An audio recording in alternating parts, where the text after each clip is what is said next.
Welcome to the Salmon Runs YouTube. Enjoy the video. In this video, I will explain how to get the counter glove easily.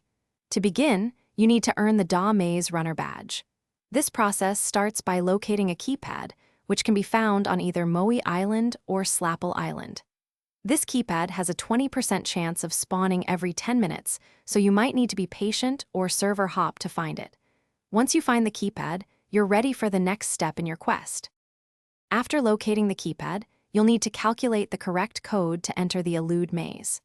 The formula for this code is the number of players in your server multiplied by 25, then add 1100, and finally subtract 7.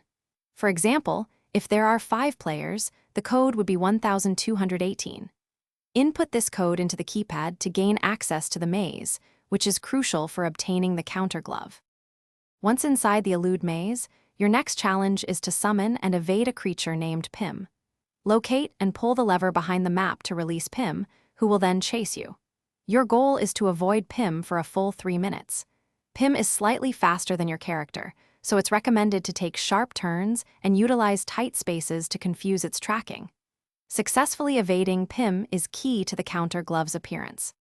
Upon successfully evading Pim for 3 minutes, the counter glove will finally spawn within the maze. It can appear in one of 4 potential locations and will swap to a different spot every 30 seconds, so be quick. Once you find it, simply click on the glove to claim it. This action will not only add the powerful counter glove to your inventory, but also award you the DA Maze Runner badge, completing your challenging journey. Thanks for watching. Consider subscribing if we helped you.